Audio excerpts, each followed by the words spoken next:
Hello and welcome to this week's edition of Ask GMBN. It's that time where you guys ask us guys some questions about mountain biking and I will do my very best to try and answer them to make you guys better out on the trails and happier riders. I'm going to kick it off with a question from Daniel Gregerson, and he says, "Hi guys, being from a relatively cold Denmark, how do I prepare and train for a long haul ride in Mallorca?" What a lucky guy getting to go on holiday. He's going in about a month. Well, there's not really one way that you can go around this. The key is just to ensure that you do keep hydrated. That's of course a major factor. And a top tip is if there's any shaded spots out on the trail or on the road, then use them to cool down, and you could look for a little bit of wind. The next one is from Chris Martinez, and it's also about training. He's a full-time family man with wife and kids that have a schedule of work 6 till 4 o'clock. It's a pretty hard day, and he wants to know if there's any more training things that he can do to fit around his schedule.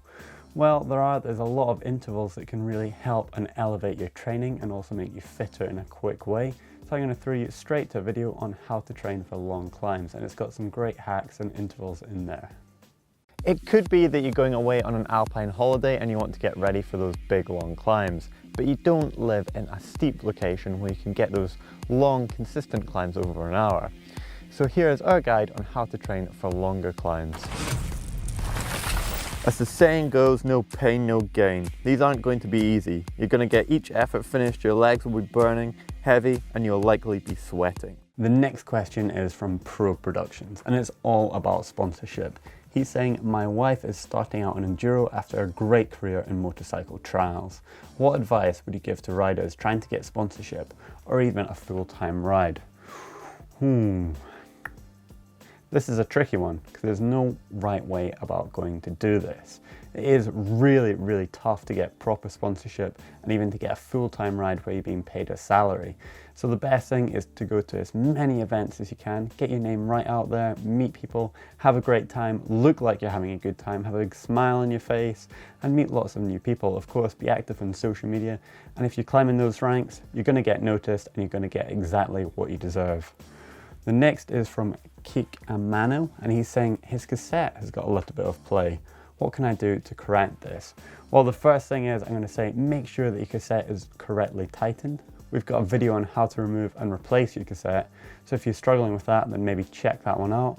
Or it could actually be your hub bearings have gone, so check the hub, also check the free hub, and we've got a video on how to keep your free hub running smoothly.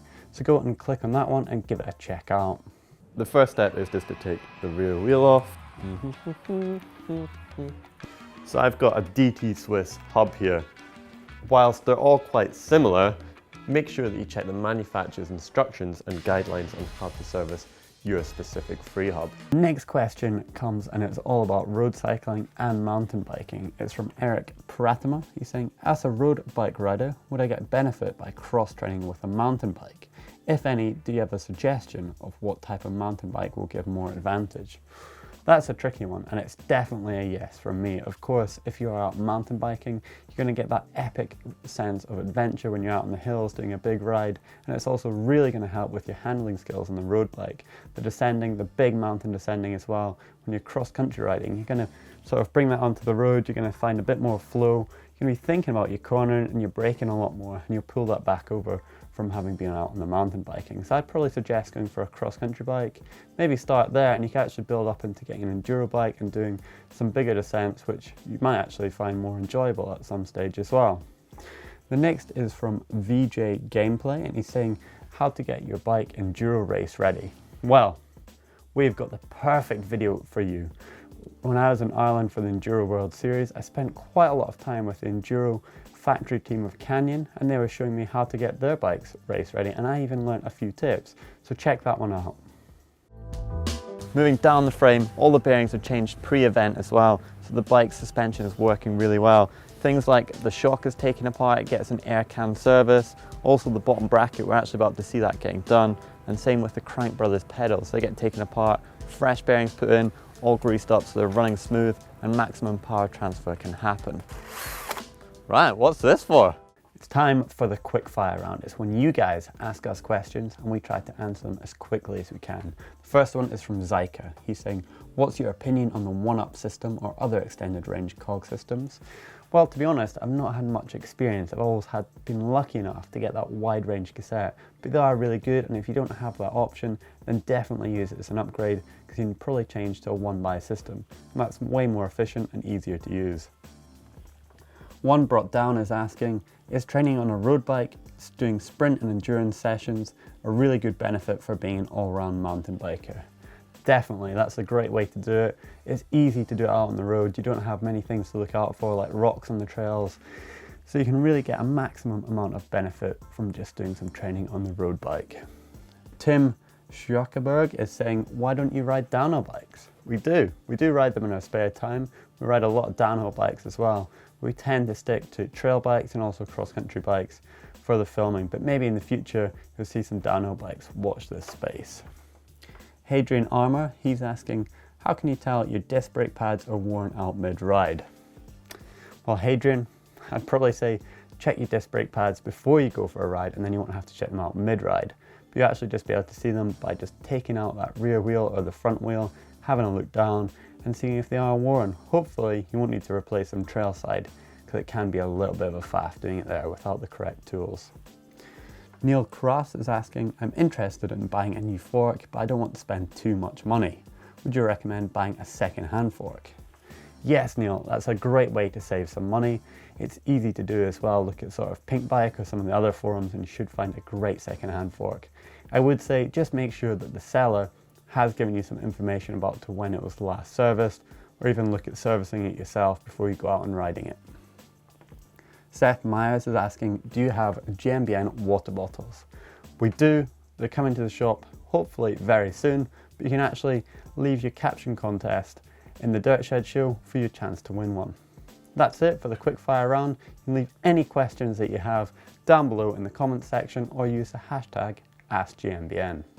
Correct me if I'm wrong, is when you guys send to the email address ask@GMBN any clips of you out riding on the trails and you want a little bit of advice from either myself or when he's here, Neil as well. The first one is from Jay Eager, and he's asking about how he can clear that tabletop a little bit better. So I'm just going to check that clip out.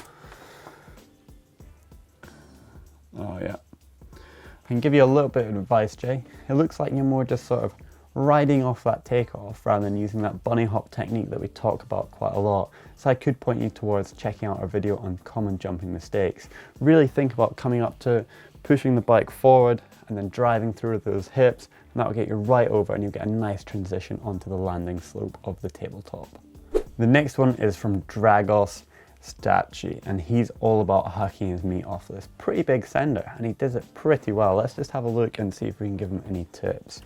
He's coming in with good speed, gets up there. He's not really using that classic bunny hop technique that we always talk about. He's lifting the front up pretty well and coming off the jump a bit more. But if you use that bunny hop technique, you'd be way more fluid and you'd get a nicer landing. His landing's pretty smooth. It's a little bit back wheel heavy though. And if you just pushed it in, you'd carry a lot more speed and probably feel a bit more comfortable coming into that next section. But overall, that's a really good technique. Well, that's it for this week's edition of AskGMBN. You can use the hashtag AskGMBN to leave us any questions and comments down below, or you can use the email address ask@GMBN and we'll try and answer them on next week's show. Anyway, for more great videos, I want you to click just up there for how to ride blind drops, or you can click just down there for how to fit your disc brake pads trailside. As ever, don't forget to subscribe right in the middle. It's absolutely free and you get a great video every day of the week. What more could you want? If you enjoyed this edition, give a thumb up like.